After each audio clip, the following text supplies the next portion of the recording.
What a lovely panel, and I'm fortunate to have these wonderful speakers with me to discuss one of very often kind of referred to topic that what is next, and what's next in COPCOM is what we're going to discuss. As we know, every industry is at the cusp of a change, and we have to navigate those changes. So let's try to understand from them one by one their individual perspectives of how can COPCOM stay relevant, how will it change, what new opportunities will emerge. So let me start with you, Jyotsna, with you first. What do you think, what kind of strategies should companies really kind of adopt to stay relevant as we move ahead from here and prepare for a future that might look very different from what we are witnessing right now? So I would suggest, the most important thing is that what we find we are using today, what we are doing today, what is relevant today will not be relevant in 10 years from now. Definitely. If you look at what it was 10 years ago to what it is today, 10 years henceforth, it will be very, very different.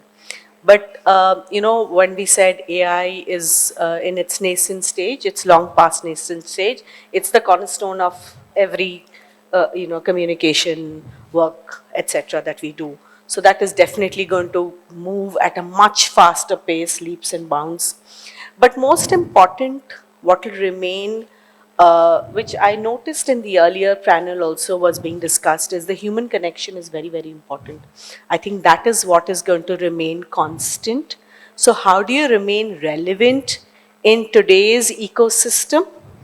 Keeping in mind geopolitics, compliance, every issue that is there, which includes your, you know, biases that are there. In fact, in artificial intelligence also over a period of time, biases do creep in. So how do you audit the algorithms regularly to ensure that there is fairness? These are important things to do. If you look at it, your emails, your SMSs, your print media relations, etc., all of them will at some point in time take a backseat if it's not taken a backseat already. And what will remain relevant probably will be more technology-led interventions, remaining agile, and I think to make it a success is also to have the senior management buy-in. For privately held companies like ours, for startups, it's very important to have senior management buy-in. Unless you have somebody, so when we are preparing for crises, today every news, every information breaks on social media. How agile are you in monitoring, predicting, and then being able to manage your communication or your narrative in that direction? And how fast you can do it is also dependent on how technologically savvy you are, interventions are there. All of these, I think, are integrated. Wonderful. Arpana, your initial thoughts on what lies ahead for the COPCOM domain? It's the way we practice the tools, the issues that we deal with keep changing and evolving. But the basic principle from a communications perspective, I don't think the tenets will ever change, right? I am from the generation that learned typewriting, then graduated to computers, then social media came, etc. So adaptiveness is muscle memory now for all of us. AI has just, yes, increased the pace, for sure. But what lies ahead are, I think, like I said, the issues are changing, evolving rapidly. And how does comms address that is what we need to focus on. Everybody's talking AI. I would call AI a friend of communications. I think it is definitely an enabler. I call it a smart intern. Does it throw up its own issues? Like with everything else, it has its pros and cons. But is it here to replace us? No, it's here to enhance and help us do our work better, smarter, efficiently, with speed. And are people going to lose their jobs? At certain sections, yes. But AI can never replace human intelligence. You may get a great draft, crisis response, right? Speed is of essence in something like that. But the nuance is only something that a human mind can add to that. AI can never do that. So, Absolutely. I think when you said AI is an enabler, of course, I think it is unleashing the next intelligent human in us, right? That's what it's doing, is taking away all the mundane tasks. Rahul, your initial comments about how do you see the domain, how do you see it going from here on over the next few years, let's say? So, I typically use we all know what is a pestle. So, a pestle analysis, if we do, to analyze, we work in an Sorry, I'll external request you to keep closer, yes. to analyze what is happening in the external environment. And ultimately, everything has to adapt to that. We have a Trump world now. We have a Musk plus Trump world. We have a AI world. We have a increasingly privacy-oriented world. We are getting the DPDP guidelines. These are things that will, AI is just a small thing. There was so much sensitivity. Just imagine the Twitter of yesteryears and Twitter of whatever, X of today. The CEO wouldn't dare and go and speak something. Look at what is happening today. The presidents, they had to maintain a certain quorum. All that is gone. So we are in a massive flux.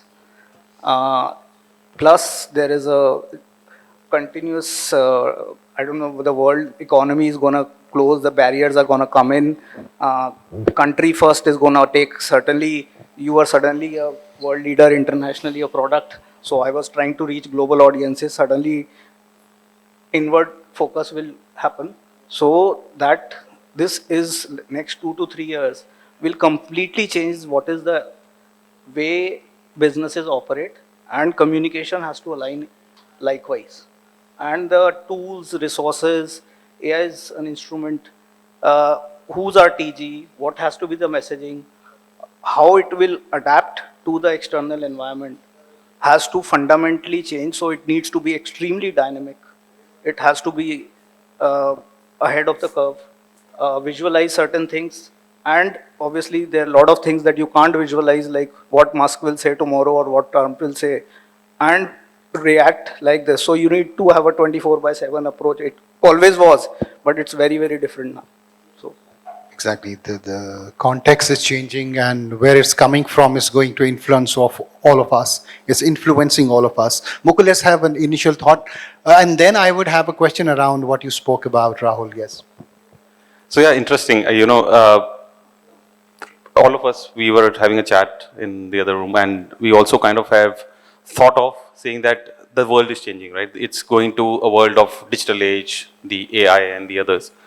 The AI siren has been, you can do around AI. That nuance, the emotional quotient, the authenticity is something that we still need a person to kind of look around. There are, there are various modes and means that one would want to and kind of will kind of gauge around in terms of what works we do, in terms of things that we move around for getting those chapters in fact, we have various departments now. We have normally the corporate communication team was supposed to be majorly driven by a PR. Now it's going to be, it is right now from the internal communications, branding, you have digital, you have all the other spheres, right? I think AI is one of them. So I think rather than saying that it's a monster coming to our face, I think it's another chapter opening for corporate communication per se. Yes, the whole deviation to the conversations will be there, but I think it's a new field, and we are welcoming it. It's a very initial stage right now. We are very nascent to this particular field. It's difficult to understand right now, but I think going future forward, 10 years back it was a different story, and I've heard one of the conversations from you, ma'am, that we used to actually type, write, stick to get a news out. But it's a different world altogether right now. The computers initially, when they were launched, were set to be taking off jobs, right? But now it's called an asset. The reason, and this is how we kind of progress, right? Now, so we would need to kind of realize, move around, and probably this is the new thing that we need to move around, and it's going to be there not for 10, probably 20, 30 years. Right. Saida, if you see the four answers have one common factor, like tech is gonna disrupt in a bigger way, but beyond tech, as an outsider in a way, outside in perspective, do you see that beyond technology, the culture part of it, how do you see the other aspects of this conversation shaping the future of Copcom? Thank you for that question. I mean, in fact, I was just thinking, all of us did speak about AI. I mean, AI is the elephant Of course, in the room. the and elephant in the room, yes. And you cannot miss it. But I think, like most of my esteemed panelists said, the agility or scalability is going to go up. And we've all been talking about personalization, and it's from, I think, eons we've been talking about personalization. But I think that can really be tested now. We can get into hyper-personalization. We've always been talking about segmentations. Now we can actually do that real hyper-segmentation with data in real time. That is the change which is going to happen. And when all this happens, there's a lot of mistrust. And because of that mistrust, more focus will be put on trust, more focus. That's where everybody, you've been hearing them talking about this keyword, authenticity. I mean, I don't want authenticity to become another jargon or but truly what is required is that authenticity. And I think how I see things moving away is communications from purely just being a buzzword, or like somebody said, it's all PR. It's no more PR. It's all going to get to become purpose driven. Whether you talk about branding, whether you talk about marketing or any communication, it's all going to get purpose driven. The organizations are moving towards being purpose driven, and hence the communications are also being purpose driven. So when we have that purpose, the communications are going to be moving towards being purpose driven. And finally, this different departments that we spoke about, I think what's going to happen is it's all going to converge. Like a full stack developer. I mean, in technology, say he's a full stack developer who knows everything. So I think now what is coming out is a full stack communicator or a marketeer. It's no more saying that it's just a silo, but I think there's a more and more convergence, more and more cross-pollination, and it is being made possible now. So that's how I see the next few years going through, and I think it's actually a golden time for all of us as communicators, marketeers, or branding people, whatever you may like to call yourself. I think it's that time where the data is in your hands in real time, and all that you dreamt of doing with your consumers, users, whatever you would like to call them, you can actually drive those plans of yours in real time with the data that's available in your hand. Right. It all points out to a bright future. I mean, we all should be amazed that good is coming up. You want to add something? Yeah, I just wanted to say, while yes, data, that's where it is a tool. So big data is a tool, but the answer, so big data will tell you what the problem is, but the answers actually end up lying in the small data. So while your big data can point towards, a particular market is performing low, one particular retailer is not performing right. It's when you go and have a conversation with that retailer, you'll be able to actually pinpoint what that issue really is. So I'm just saying that the more we go ahead, but the essence, I think something which I urge everyone to remember, that the cornerstones don't change. As long as we keep the basics in place, these are the all laws will things- remain, Yes, the universal laws, absolutely. they'll remain the same. Oh, absolutely.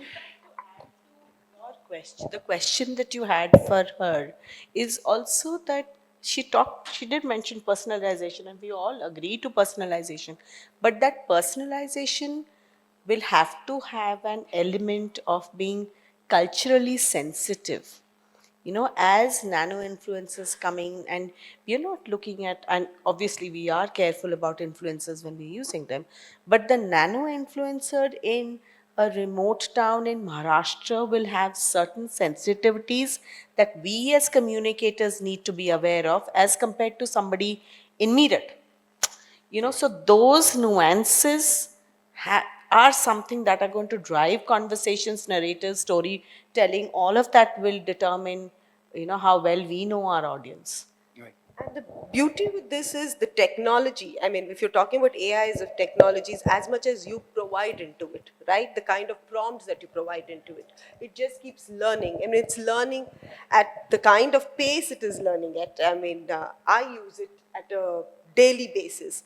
The amount it knows me.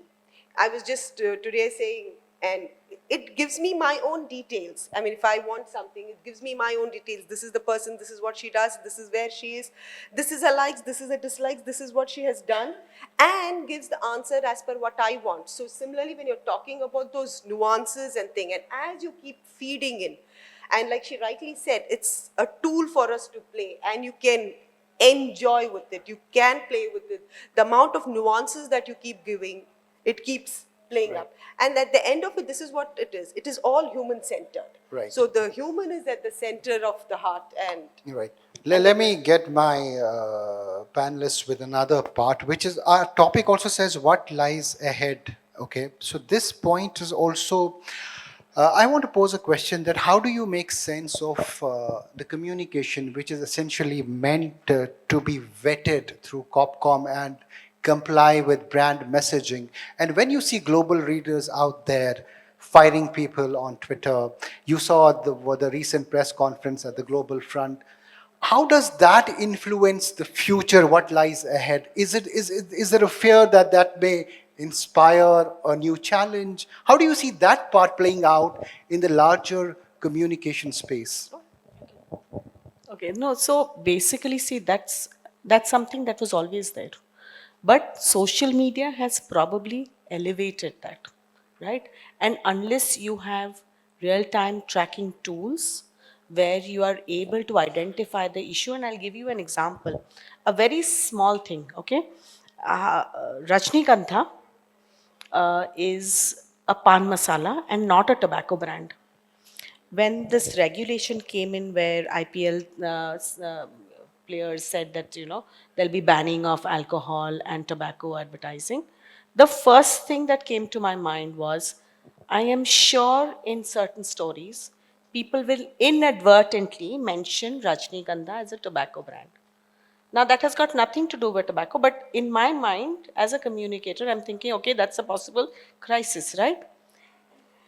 And while you didn't have any mainline media who carried it, there is a story that Mashable did, which had a screenshot of one of the comments that were made on Twitter by, some random customer or a person who said that, while going on Agra Expressway, he sees a lot of Rajnigandha Gutka ads.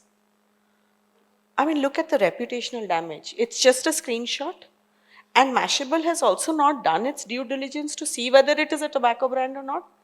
But whatever said and done, it's put there, right? So how many layers of people you need to educate to be able to do that?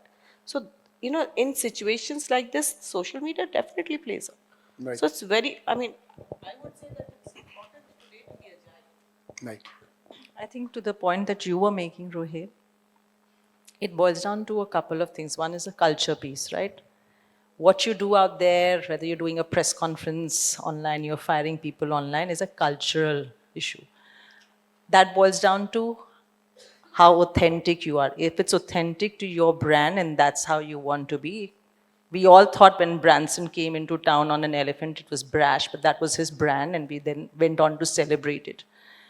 I'm sure there will be lots of debate here on Elon Musk, but he's a brand. He plays out, Trump plays out authentic to his style. Lalu Modi was authentic, Laluji was authentic to his style. So these are personas and they're authentic to their style. We can all have views on good or bad, but so it boils down to culture. To the point of us as communicators being able to influence that is the role that we have, and that is the future that we have. Are we true shapers of culture in an organization? Do we have that voice to be able to be the naysayer and say, sorry, this is not going to work? First is, how many of us are actually able to talk back and, be short as the messenger? Very often Our peers have faced that. So I think that responsibility and that growth going forward, I think that's important. The second is, one is to be able to go and say, that's the first step. I think the win is, are they listening to you? So it boils down to all of that, and that's when you're talking future. That's what we all need for every practitioner to aspire. The profession needs to reach there, not just a sum of us, but the profession needs to reach there.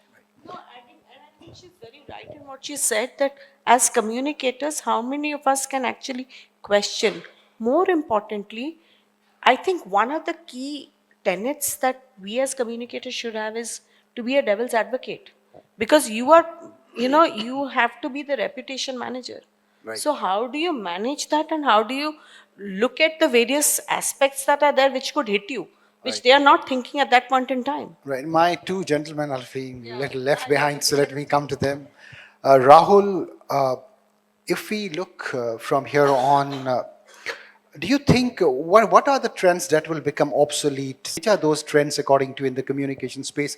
Are there any according to you? And same to you, Mukul.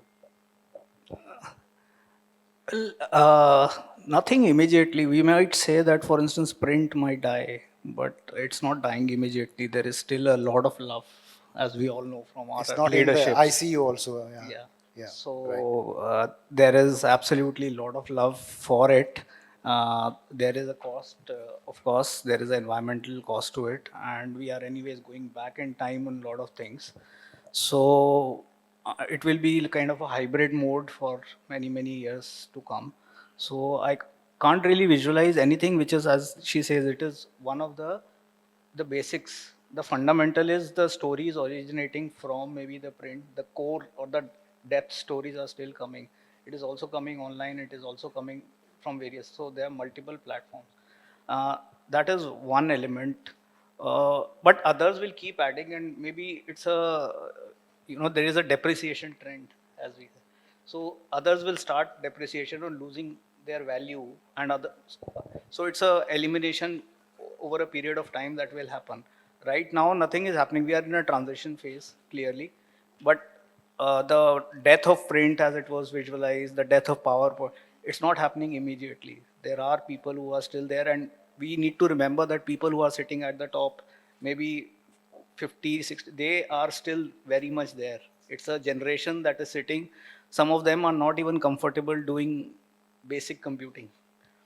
They are sitting, and they will maybe take 10 years to 15 years to change. And that is a transition phase we are currently in. It's the next round of leadership and everything. The managements then come in, including us, who will become more tech savvy. And it's very true what we see from the next generation.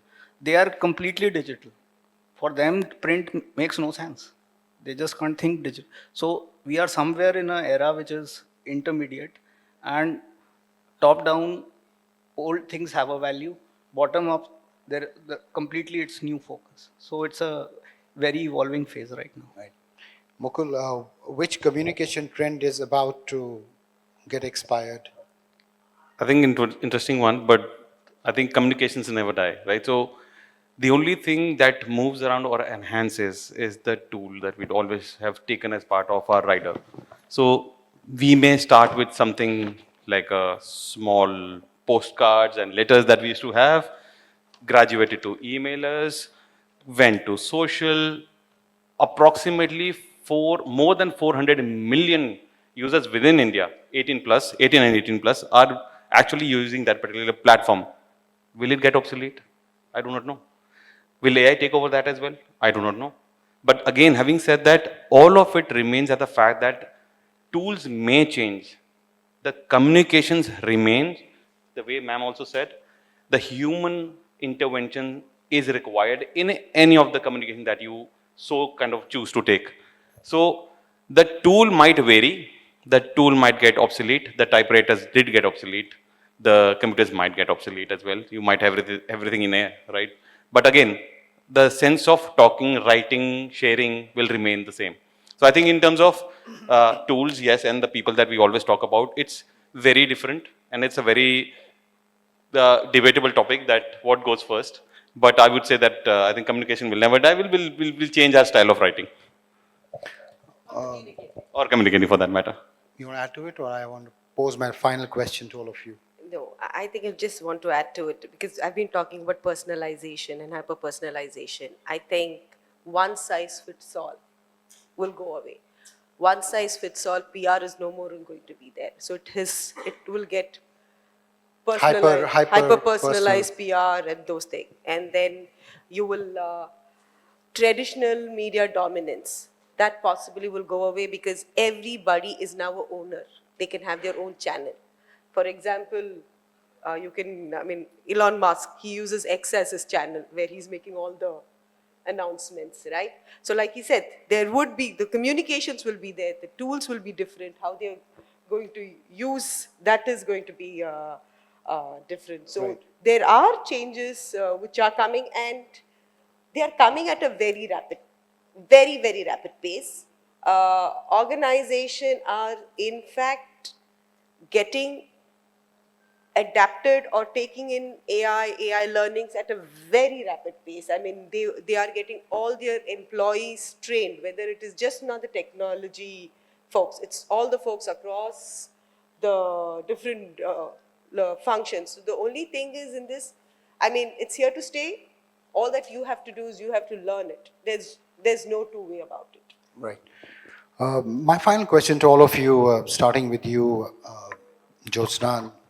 If we look at the Indian CorpCom space overall compared to our global counterparts and look at factors like culture, diversity and inclusion, what is going to change there and how are we doing there at the moment, according to you, compared to the global counterparts? I think all of us know the challenges that we are facing today, and how as Arpana had mentioned, the poster boys who were defining all these regulations have gone regressive. But as a country, I think we are making very, very good strides, and I think we are far more inclusive or moving in the right direction, both in terms of inclusivity, diversity. People are open to doing conversations. Corporate India has definitely made strides from where we were. If I was to look at it, how many women were, and this is beyond compliance. This is not mere talking, but there is a difference that people are making. There is a change that people want to bring about. And I think they accept that it is important to include everybody in order to bring in more better results. Right. Quick 20-second answers. Time is up, okay? I think India has always walked the talk. We've had women leaders, so I think our role modeling has started way back. Corporate India has followed suit. In this room, if we sit in this profession, we have set examples. I am a walking example of how women typically get lost into marriage, maternity, mobility, menopause now, the fourth M. I had somebody look out for me who gave me the opportunity to not get lost in any of these leaky pipelines. And that's what corporate India is also doing a lot more of. My story goes back to over 25 years ago, but I think corporate India has made enough and more stride. And each one of us as communicators, as culture shapers, have a role to play in that, and that's the responsibility we must all take. Quickly, yes. Quick one, I think it's been very well summarized, but I would like to take a different view to DEI. Is basically it's about distribution of opportunities. That is something we've been focusing on. And one thing Jyotsna mentioned is compliance. We are headed for a very compliance-oriented, very, very tightly governed era of communication. I'm also a qualified lawyer. So there are various laws, aspects which will maybe affect all these aspects. We'll have to understand those dynamics. There are data privacy issues, there are ASCI guidelines, there are other guidelines which are gonna be impacting all of us. Right. These are the things as communicators, since I see a lot of young people, there are impacts of influencers we all engage with, what they do and how brands engage with them. It could be on it could have an effect on us. Right. So that is an area that Right. is going to impact the future a lot. Mukul, 10 seconds. Yes, sir. So beginning with the fact that you clearly mentioned it's from the global and then coming back to India, right? So having said that, important is the adaptability, right? So the way the gentleman also mentioned, right? So it's about governance, compliance, building in the peripheries. But I think within the corporate world that we are talking about, India, we are quite adaptable. We are fast-paced and dynamic. So we can and we will. We're striving hard. We're thriving hard, and we will do that in the future as well. Finally, closing remarks. Global is no more looking at us for cheap labor. What is looking at us is for ideas and uniqueness, and I think that is capability that we have. We are no more the back offices, but we are the front line, and we are the innovation hubs. So I think it's only a positive and a very green pasture that lies ahead for all of us to graze on. Okay, so great news, great times ahead for all of you, but thank you for joining us on this conversation. I wish we had more time, but thanks.